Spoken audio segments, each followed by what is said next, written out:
Imagine a wound so deep that the earth itself seems to cry, yet the world walks past it as if nothing bleeds. Palestine is not just a story of conflict. It is a living tragedy that is unfolded in plain sight, where the cries of children echo through broken walls, and silence has become the loudest sound from the international stage. What if I told you that this silence is not accidental, but deliberate, woven into the very fabric of global politics, media narratives, and human indifference? Tonight, we peel back the curtain to reveal truths too long ignored, truths that sting not only the conscience, but the very soul of humanity. This is not a tale of statistics or headlines. It is the unraveling of our collective morality, the question of whether we still recognize the difference between justice and betrayal, compassion and neglect. Stay with me, because what you are about to hear is not simply an explanation of Palestine's pain. It is a reflection of who we are, what we tolerate, and the silence we allow to define us. This is the story the world doesn't want to face, but one you cannot afford to ignore. The story of Palestine is not a chapter that begins in recent years, but rather a long and painful chronicle of historical injustice and ongoing oppression that has scarred generations. It is a story rooted in displacement, where families were torn from the very soil their ancestors had walked for centuries. With each passing decade, what began as a wound of forced exile has only deepened into a system of occupation that has robbed an entire people of their right to live in peace, dignity, and freedom. The homes once filled with laughter stand in ruins. The olive trees that once symbolized resilience are uprooted, and the streets echo with the silent grief of those who have known nothing but conflict since birth. This is not just about land, it is about identity, memory, and survival itself. The injustice manifests itself in countless ways that are almost unimaginable to those who live in comfort.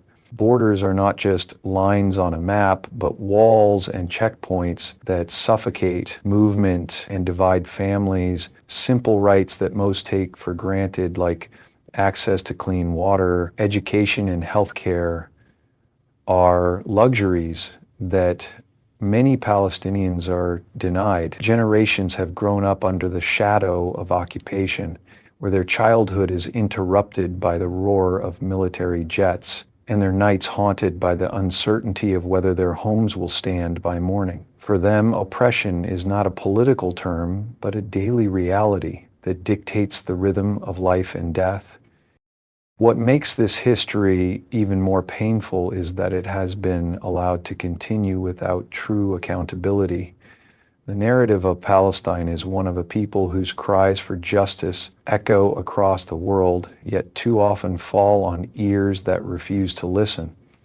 Their suffering is not an accident of fate, but the consequence of systematic policies designed to control, fragment, and ultimately erase their existence. The historical injustice of Palestine is a story that should shake the conscience of humanity, yet it continues to be buried beneath the weight of silence and denial. It is in this truth that one begins to understand why the wound of Palestine remains open, bleeding, and unresolved. The silence of the international community toward Palestine is one of the most haunting realities of our time. In an age where information travels faster than light, where images of suffering children and destroyed homes can be seen within seconds, the question arises, why does the world remain silent? This silence is not simply the absence of words, but a deliberate act shaped by politics, power, and fear. Nations that proclaim to stand for human rights and justice often fall mute when it comes to Palestine, choosing to prioritize alliances, economic interests, and geopolitical agendas over moral responsibility. This is not silence born out of ignorance, but silence born out of convenience, where the cries of the oppressed are drowned out by the calculations of global powers. At the heart of this silence lies the selective application of justice. We see global outrage when conflicts erupt in other parts of the world, swift action is taken, and sanctions are imposed. Yet when it comes to Palestine, the same urgency vanishes.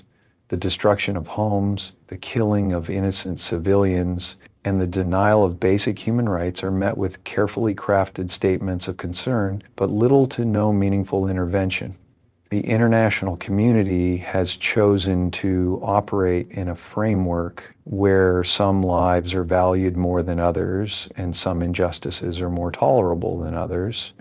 This hypocrisy deepens the wound of silence as Palestinians are forced to live with the knowledge that their suffering is witnessed but ignored.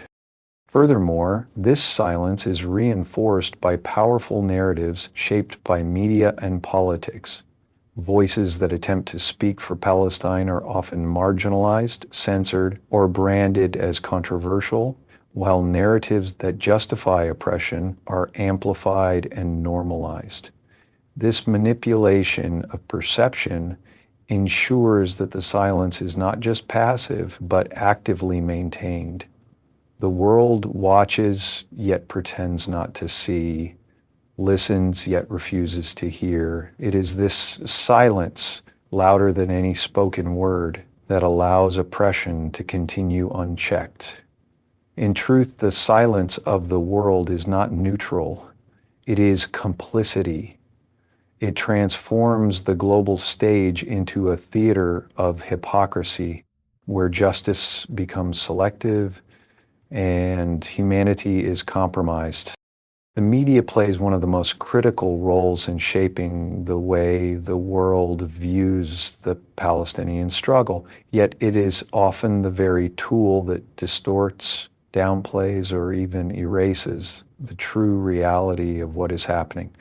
Rather than serving as an unbiased window into the suffering of the oppressed, much of mainstream media has become a filter, carefully choosing what to show, how to frame it, and when to remain silent. This selective coverage creates a false balance where the oppressor and the oppressed are presented as equals in conflict, as though the imbalance of power, weapons, and suffering does not exist. Words are chosen with precision to soften the brutality. Bombings are called clashes, massacres are called escalations, and war crimes are hidden behind the language of self-defense. Such manipulation of language not only misleads the public, but also shapes the way governments and institutions justify their inaction. Behind this distortion lies the undeniable influence of politics and corporate interests that control much of global media. Networks and outlets often align with the agendas of powerful nations and their allies, ensuring that narratives serve the interests of those in power rather than the truth. The human cost of oppression is overshadowed by political talking points, leaving the cries of Palestinians unheard or buried beneath layers of misinformation. When media has the ability to amplify suffering and spark global outrage in other crises, its silence or distortion in the case of Palestine becomes even more glaring, turning journalism into a weapon of control rather than a tool for justice. At the same time, voices that challenge the dominant narrative are frequently silenced, discredited, or accused of bias, further limiting the space for truth to be heard. Social media has given Palestinians a direct platform to show their reality, but even there, censorship and shadow banning often silence their voices. This creates a cycle where the pain of Palestine is continuously underrepresented, allowing the world to remain comfortably uninformed. The distortion of truth by media is not just a failure of journalism, it is an active form of oppression. By controlling the narrative, the media ensures that injustice is not only committed, but also hidden, enabling the world's silence to persist. One of the greatest tragedies of the Palestinian struggle is not only the oppression inflicted upon them, but also the silence and hypocrisy of global powers that claim to stand for justice, human rights, and democracy. Nations that proudly present themselves as defenders of freedom often turn away when it comes to Palestine, choosing convenience and political alliances over truth and morality. They issue carefully crafted statements of concern without taking any meaningful action, as though words could heal wounds or rebuild homes reduced to rubble. This silence is not born of ignorance, but of deliberate calculation, where strategic interests, military alliances, and economic partnerships outweigh the lives of the oppressed. The suffering of Palestinians is weighed against trade deals, oil contracts, and geopolitical power games, and justice is often the first casualty. What makes this silence even more painful is the double standard the world witnesses so clearly. When aggression or injustice occurs in other parts of the globe, it is met with swift condemnation, sanctions, and collective outrage. Yet when it comes to Palestine, the rules suddenly change.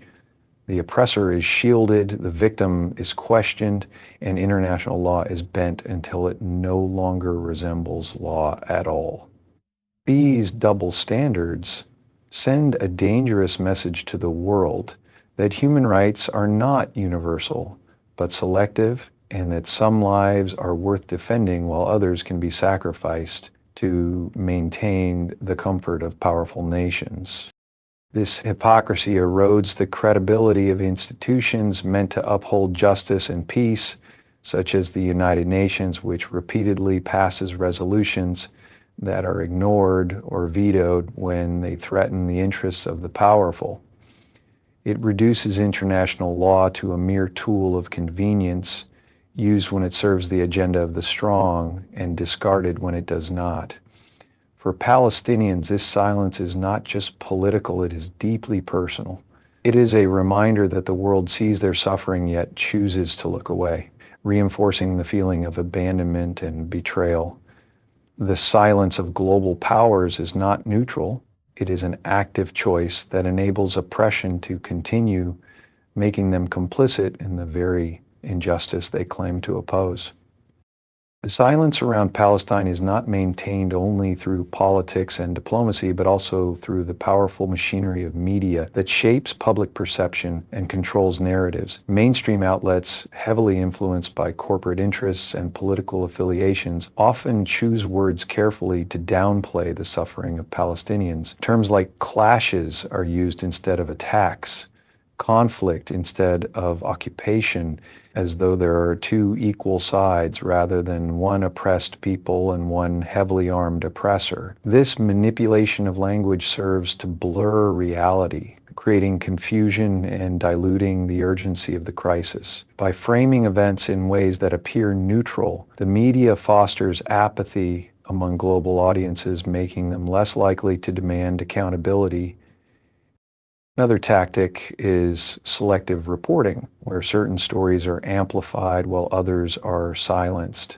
The demolition of homes, the killing of children, and the daily indignities faced by Palestinians often go unreported, while narratives that justify or normalize the actions of the oppressor dominate headlines.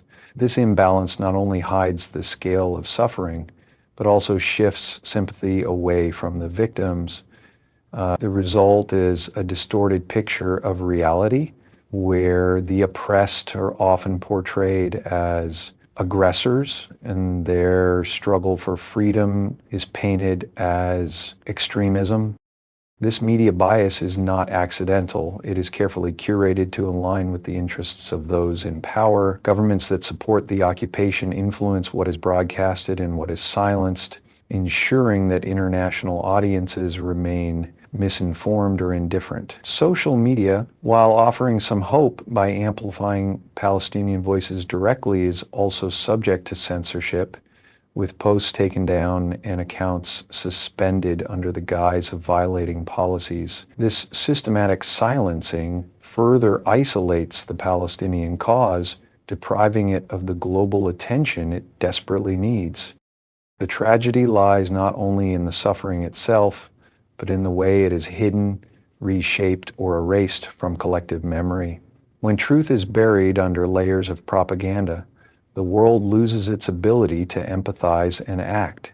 The media, which should be a beacon of truth, becomes instead an accomplice in injustice, ensuring that the silence of the powerful is echoed in the minds of ordinary people who consume these narratives daily. The silence of the world regarding Palestine is not only a reflection of politics or media manipulation, but also a deeper moral crisis that speaks to the condition of humanity itself. When oppression becomes normalized and injustice is met with indifference, it reveals how desensitized hearts have become to the suffering of others. Across history, humanity has been tested through great injustices, and the measure of people's morality was always found in whether they chose to speak up or stay silent. Today, as bombs fall on children, families are displaced, and generations are raised under occupation, the silence of millions shows how comfort and convenience often take precedence over compassion and courage. This silence is not neutral. It is an active choice that allows injustice to persist unchallenged. Religious and moral teachings across cultures emphasize the duty to stand with the oppressed, to raise one's voice when witnessing injustice, and to resist tyranny even when the cost is high. Yet, in the case of Palestine, these principles seem forgotten. Nations that proclaim human rights fall silent. Institutions that speak of freedom remain inactive, and individuals who might otherwise rally for justice hesitate when the victims are Palestinian. This selective empathy unmasks a troubling double standard in the world's conscience, where some lives are deemed more valuable than others, and some struggles more worthy of attention. At its core, this silence is a test for humanity. It forces each individual, community, and nation to ask, what side of history will we stand on? Will we be remembered as those who ignored oppression, or as those who stood, even in small ways, with truth and justice? The cries of the oppressed will not vanish into the air.